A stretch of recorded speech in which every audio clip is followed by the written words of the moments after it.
ಕಾಂಗ್ರೆಸ್ಸಿನಿಗೆ ಒಂದು ರೀತಿಯಲ್ಲಿ ಭಯ ಶುರುವಾಗಿದೆ. ಹಾಗಾಗಿ ಬ್ಯಾನ್ ಮಾಡಬೇಕು, ನಿರ್ಬಂಧ ಹಾಕಬೇಕು ಅಂತ ಹೇಳದ ಚಿಂತನೆಯನ್ನು ಪ್ರಿಯಾಂಕ್ ಖರ್ಗೆ ಅವರು ಮಾಡಿದ್ದಾರೆ. ಮುಖ್ಯಮಂತ್ರಿ ಪತ್ರವನ್ನು ಕೂಡ ಕಳಿಸಿದ್ದಾರೆ. ಮುಖ್ಯಮಂತ್ರಿಗಾಗಿ ಸಿದ್ದರಾಮಯ್ಯನವರಿಗಾಗಲಿ ಪ್ರಿಯಾಂಕ್ ಖರ್ಗೆಗಾಗಿ ಇರಲಿ ದಮ್ ಇದ್ದರೆ, ತಾಕತ್ತಿದ್ದರೆ ಅವರು ಬ್ಯಾನ್ ಮಾಡುವಂಥ ಕೆಲಸ ಮಾಡಲಿ. ಅದರ ಜೊತೆಗೆ ಏನು ಬಿ ಜೆ ಪಿಯವರು ನಾವು ಕೆಲಸ ಮಾಡ್ತೀವಿ, ನಾವು ಕೂಡ ಎಲ್ಲರೂ ಕೂಡ ಸಂಘದಿಂದಲೇ ಬಂದಂಥವರು. ನಮ್ಮ ದೇಶದ ಪ್ರಧಾನಮಂತ್ರಿಗಳು ಕೂಡ ಸಂಘದಿಂದ ಪ್ರಚಾರಕ್ಕಾಗಿದ್ದ ಬಂದವರು ಇವು ದೇಶದ ಪ್ರಧಾನಮಂತ್ರಿಗಳಾಗಿದ್ದಾರೆ. ಹಾಗಾಗಿ ಈ ಸಂಘದ ಬೆಳವಣಿಗೆಯನ್ನು ಇವರಿಗೆ ನೋಡಲಿಕ್ಕಾಗೋದಿಲ್ಲ. 2000 ಬ್ಯಾನ್ ಮಾಡಿದರೂ ಕೂಡ ಇಷ್ಟೊಂದು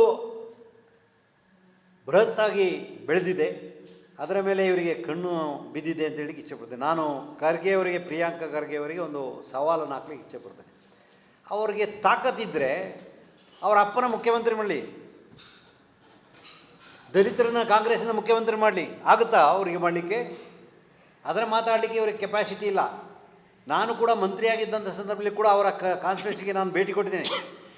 ಗುಲ್ಬರ್ಗದಲ್ಲಿ ಅವರ ಕ್ಷೇತ್ರದಲ್ಲಿ 100 ಕಿಲೋಮೀಟರ್ ರಸ್ತೆ ಸರಿಯಾಗಿಲ್ಲ. ನ್ಯಾಷನಲ್ಲೇ ಹೈವೇ ಏನು ಬರ್ತದೆ ಅದು ಮಾತ್ರ ಚೆನ್ನಾಗಿದೆ. ಯಾವುದೇ ಅಲ್ಲಿಯ ಹಳ್ಳಿಗರನ್ನ ಅಲ್ಲಿ ಎಜುಕೇಟೆಡ್ ಮಾಡುವಂಥ ಕೆಲಸನೂ ಕೂಡ ಮಾಡಲಿಲ್ಲ. ಅಲ್ಲಿಯ ಶಾಲೆಯಲ್ಲಿ ಹೋದರೆ ಡ್ರಾಪ್ಔಟ್ ಜಾಸ್ತಿ. ಅದರ ಜೊತೆಗೆ ಯಾವುದೇ ರಿಸಲ್ಟ್ ಬಂದಾಗ ಗುಲ್ಬರ್ಗ ಲಾಸ್ಟ್ ಪ್ಲೇಸ್. PUC ಬರಲಿ, SLC ಬರಲಿ, ಲಾಸ್ಟ್ ಪ್ಲೇಸ್ ಬರುವಂಥ ವ್ಯವಸ್ಥೆನ ಮಾಡಿದೆ.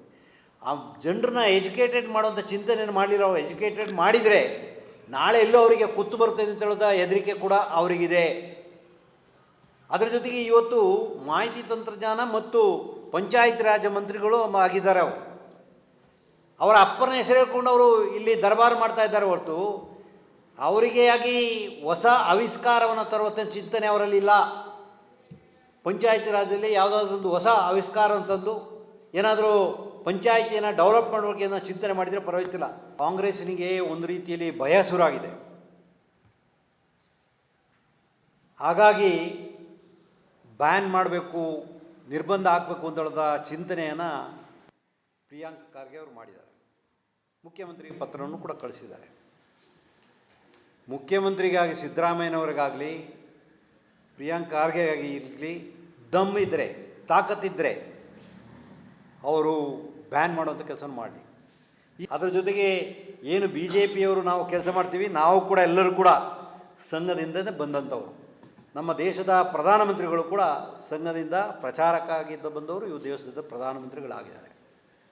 ಹಾಗಾಗಿ ಈ ಸಂಘದ ಬೆಳವಣಿಗೆಯನ್ನು ಇವರಿಗೆ ನೋಡಲಿಕ್ಕಾಗೋದಿಲ್ಲ. 2000 ಬ್ಯಾನ್ ಮಾಡಿದರೂ ಕೂಡ ಇಷ್ಟೊಂದು ಬೃಹತ್ತಾಗಿ ಬೆಳೆದಿದೆ, ಅದರ ಮೇಲೆ ಇವರಿಗೆ ಕಣ್ಣು ಬಿದ್ದಿದೆ ಅಂತ ಹೇಳಲಿಕ್ಕೆ ಇಚ್ಛೆಪಡ್ತೇನೆ. ನಾನು ಖರ್ಗೆ ಅವರಿಗೆ, ಪ್ರಿಯಾಂಕ ಖರ್ಗೆ ಅವರಿಗೆ ಒಂದು ಸವಾಲನ್ನು ಹಾಕ್ಲಿಕ್ಕೆ ಇಚ್ಛೆಪಡ್ತೇನೆ. ಅವರಿಗೆ ತಾಕತ್ತಿದ್ದರೆ ಅವರ ಅಪ್ಪನ ಮುಖ್ಯಮಂತ್ರಿ ಮಾಡಲಿ, ದಲಿತರನ್ನ ಕಾಂಗ್ರೆಸ್ಸಿಂದ ಮುಖ್ಯಮಂತ್ರಿ ಮಾಡಲಿ. ಆಗುತ್ತಾ ಅವರಿಗೆ ಮಾಡಲಿಕ್ಕೆ? ಅದರ ಮಾತಾಡಲಿಕ್ಕೆ ಇವರಿಗೆ ಕೆಪಾಸಿಟಿ ಇಲ್ಲ. ನಾನು ಕೂಡ ಮಂತ್ರಿಯಾಗಿದ್ದಂಥ ಸಂದರ್ಭದಲ್ಲಿ ಕೂಡ ಅವರ ಕಾನ್ಸ್ಟಿಟ್ಯೂನ್ಸಿಗೆ ನಾನು ಭೇಟಿ ಕೊಟ್ಟಿದ್ದೇನೆ. ಗುಲ್ಬರ್ಗದಲ್ಲಿ ಅವರ ಕ್ಷೇತ್ರದಲ್ಲಿ 100 ಕಿಲೋಮೀಟರ್ ರಸ್ತೆ ಸರಿಯಾಗಿಲ್ಲ. ನ್ಯಾಷನಲ್ಲೇ ಹೈವೇ ಏನು ಬರ್ತದೆ ಅದು ಮಾತ್ರ ಚೆನ್ನಾಗಿದೆ. ಯಾವುದೇ ಅಲ್ಲಿಯ ಹಳ್ಳಿಗರನ್ನ ಅಲ್ಲಿ ಎಜುಕೇಟೆಡ್ ಮಾಡುವಂಥ ಕೆಲಸನೂ ಕೂಡ ಮಾಡಲಿಲ್ಲ. ಅಲ್ಲಿಯ ಶಾಲೆಯಲ್ಲಿ ಹೋದರೆ ಡ್ರಾಪ್ಔಟ್ ಜಾಸ್ತಿ. ಅದರ ಜೊತೆಗೆ ಯಾವುದೇ ರಿಸಲ್ಟ್ ಬಂದಾಗ ಗುಲ್ಬರ್ಗ ಲಾಸ್ಟ್ ಪ್ಲೇಸ್. PUC ಬರಲಿ, SLC ಬರಲಿ, ಲಾಸ್ಟ್ ಪ್ಲೇಸ್ ಬರುವಂಥ ವ್ಯವಸ್ಥೆನ ಮಾಡಿದೆ. ಆ ಜನರನ್ನ ಎಜುಕೇಟೆಡ್ ಮಾಡುವಂಥ ಚಿಂತನೆಯನ್ನು ಮಾಡಲಿರೋ, ಎಜುಕೇಟೆಡ್ ಮಾಡಿದರೆ ನಾಳೆ ಎಲ್ಲೋ ಅವರಿಗೆ ಕುತ್ತು ಬರ್ತದೆ ಅಂತ ಹೇಳೋದ ಹೆದರಿಕೆ ಕೂಡ ಅವರಿಗಿದೆ. ಅದರ ಜೊತೆಗೆ ಇವತ್ತು ಮಾಹಿತಿ ತಂತ್ರಜ್ಞಾನ ಮತ್ತು ಪಂಚಾಯತ್ ರಾಜ್ ಮಂತ್ರಿಗಳು ಆಗಿದ್ದಾರೆ. ಅವರ ಅಪ್ಪನ ಹೆಸರು ಹೇಳ್ಕೊಂಡು ಅವರು ಇಲ್ಲಿ ದರ್ಬಾರು ಮಾಡ್ತಾ ಇದ್ದಾರೆ ಹೊರತು ಅವರಿಗೆ ಆಗಿ ಹೊಸ ಆವಿಷ್ಕಾರವನ್ನು ತರುವಂಥ ಚಿಂತನೆ ಅವರಲ್ಲಿಲ್ಲ. ಪಂಚಾಯತಿ ರಾಜ್ಯದಲ್ಲಿ ಯಾವುದಾದ್ರೊಂದು ಹೊಸ ಆವಿಷ್ಕಾರ ಅಂತಂದು ಏನಾದರೂ ಪಂಚಾಯಿತಿಯನ್ನು ಡೆವಲಪ್ ಮಾಡೋಕ್ಕೆ ಏನೋ ಚಿಂತನೆ ಮಾಡಿದರೆ ಪರವಾಗಿಲ್ಲ. ಕಾಂಗ್ರೆಸ್ಸಿನಿಗೆ ಒಂದು ರೀತಿಯಲ್ಲಿ ಭಯ ಶುರುವಾಗಿದೆ. ಹಾಗಾಗಿ ಬ್ಯಾನ್ ಮಾಡಬೇಕು, ನಿರ್ಬಂಧ ಹಾಕಬೇಕು ಅಂತ ಹೇಳದ ಚಿಂತನೆಯನ್ನು ಪ್ರಿಯಾಂಕ್ ಖರ್ಗೆ ಅವರು ಮಾಡಿದ್ದಾರೆ. ಮುಖ್ಯಮಂತ್ರಿ ಪತ್ರವನ್ನು ಕೂಡ ಕಳಿಸಿದ್ದಾರೆ. ಮುಖ್ಯಮಂತ್ರಿಗಾಗಿ ಸಿದ್ದರಾಮಯ್ಯನವರಿಗಾಗಲಿ ಪ್ರಿಯಾಂಕ್ ಖರ್ಗೆಗಾಗಿ ಇರಲಿ ದಮ್ ಇದ್ದರೆ, ತಾಕತ್ತಿದ್ದರೆ ಅವರು ಬ್ಯಾನ್ ಮಾಡುವಂಥ ಕೆಲಸ ಮಾಡಲಿ. ಅದರ ಜೊತೆಗೆ ಏನು ಬಿ ಜೆ ಪಿಯವರು ನಾವು ಕೆಲಸ ಮಾಡ್ತೀವಿ, ನಾವು ಕೂಡ ಎಲ್ಲರೂ ಕೂಡ ಸಂಘದಿಂದಲೇ ಬಂದಂಥವರು. ನಮ್ಮ ದೇಶದ ಪ್ರಧಾನಮಂತ್ರಿಗಳು ಕೂಡ ಸಂಘದಿಂದ ಪ್ರಚಾರಕ್ಕಾಗಿದ್ದ ಬಂದವರು, ಇವು ದೇಶದ ಪ್ರಧಾನಮಂತ್ರಿಗಳಾಗಿದ್ದಾರೆ. ಹಾಗಾಗಿ ಈ ಸಂಘದ ಬೆಳವಣಿಗೆಯನ್ನು ಇವರಿಗೆ ನೋಡಲಿಕ್ಕಾಗೋದಿಲ್ಲ. 2000 ಬ್ಯಾನ್ ಮಾಡಿದರೂ ಕೂಡ ಇಷ್ಟೊಂದು ಬೃಹತ್ತಾಗಿ ಬೆಳೆದಿದೆ, ಅದರ ಮೇಲೆ ಇವರಿಗೆ ಕಣ್ಣು ಬಿದ್ದಿದೆ ಅಂತ ಹೇಳಲಿಕ್ಕೆ ಇಚ್ಛೆಪಡ್ತೇನೆ. ನಾನು ಖರ್ಗೆ ಅವರಿಗೆ, ಪ್ರಿಯಾಂಕಾ ಖರ್ಗೆ ಅವರಿಗೆ ಒಂದು ಸವಾಲನ್ನು ಹಾಕ್ಲಿಕ್ಕೆ ಇಚ್ಛೆಪಡ್ತೇನೆ.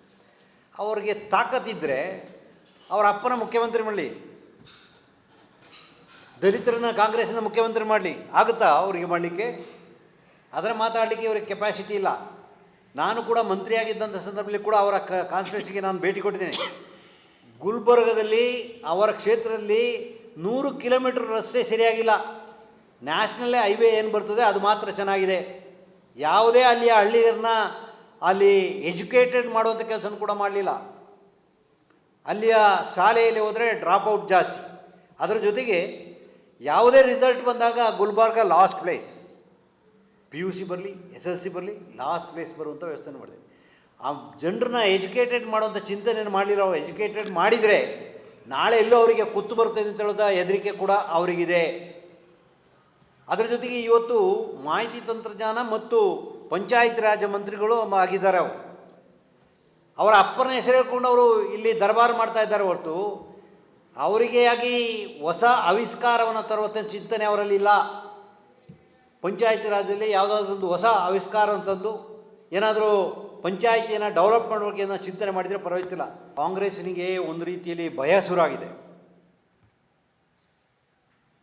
ಹಾಗಾಗಿ ಬ್ಯಾನ್ ಮಾಡಬೇಕು, ನಿರ್ಬಂಧ ಹಾಕಬೇಕು ಅಂತ ಹೇಳೋದ ಚಿಂತನೆಯನ್ನು ಪ್ರಿಯಾಂಕಾ ಖರ್ಗೆ ಅವರು ಮಾಡಿದ್ದಾರೆ.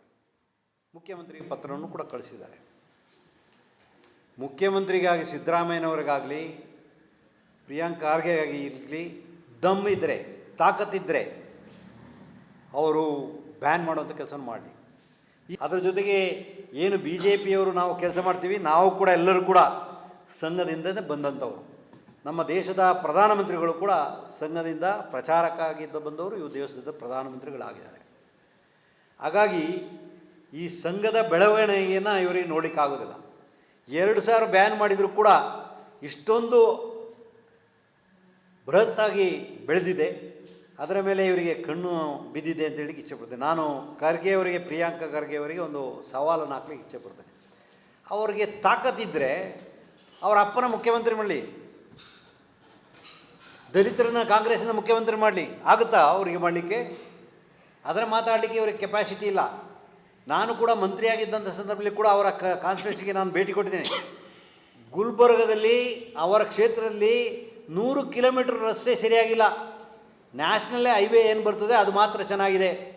ಯಾವುದೇ ಅಲ್ಲಿಯ ಹಳ್ಳಿಗರನ್ನ ಅಲ್ಲಿ ಎಜುಕೇಟೆಡ್ ಮಾಡುವಂಥ ಕೆಲಸನೂ ಕೂಡ ಮಾಡಲಿಲ್ಲ. ಅಲ್ಲಿಯ ಶಾಲೆಯಲ್ಲಿ ಹೋದರೆ ಡ್ರಾಪ್ಔಟ್ ಜಾಸ್ತಿ. ಅದರ ಜೊತೆಗೆ ಯಾವುದೇ ರಿಸಲ್ಟ್ ಬಂದಾಗ ಗುಲ್ಬರ್ಗ ಲಾಸ್ಟ್ ಪ್ಲೇಸ್. PUC ಬರಲಿ, SLC ಬರಲಿ, ಲಾಸ್ಟ್ ಪ್ಲೇಸ್ ಬರುವಂಥ ವ್ಯವಸ್ಥೆನ ಮಾಡಿದೆ. ಆ ಜನರನ್ನ ಎಜುಕೇಟೆಡ್ ಮಾಡುವಂಥ ಚಿಂತನೆಯನ್ನು ಮಾಡಲಿಲ್ಲ. ಅವ್ರು ಎಜುಕೇಟೆಡ್ ಮಾಡಿದರೆ ನಾಳೆ ಎಲ್ಲೋ ಅವರಿಗೆ ಕುತ್ತು ಬರ್ತದೆ ಅಂತ ಹೇಳೋದ ಹೆದರಿಕೆ ಕೂಡ ಅವರಿಗಿದೆ. ಅದರ ಜೊತೆಗೆ ಇವತ್ತು ಮಾಹಿತಿ ತಂತ್ರಜ್ಞಾನ ಮತ್ತು ಪಂಚಾಯತ್ ರಾಜ್ ಮಂತ್ರಿಗಳು ಆಗಿದ್ದಾರೆ. ಅವರ ಅಪ್ಪನ ಹೆಸರು ಹೇಳ್ಕೊಂಡು ಅವರು ಇಲ್ಲಿ ದರ್ಬಾರು ಮಾಡ್ತಾ ಇದ್ದಾರೆ ಹೊರತು ಅವರಿಗೆ ಆಗಿ ಹೊಸ ಆವಿಷ್ಕಾರವನ್ನು ತರುವಂಥ ಚಿಂತನೆ ಅವರಲ್ಲಿಲ್ಲ. ಪಂಚಾಯತಿ ರಾಜ್ಯದಲ್ಲಿ ಯಾವುದಾದ್ರೊಂದು ಹೊಸ ಆವಿಷ್ಕಾರ ಅಂತಂದು ಏನಾದರೂ ಪಂಚಾಯಿತಿಯನ್ನು ಡೆವಲಪ್ ಮಾಡೋಕ್ಕೆ ಏನೋ ಚಿಂತನೆ ಮಾಡಿದರೆ ಪರವಾಗಿಲ್ಲ.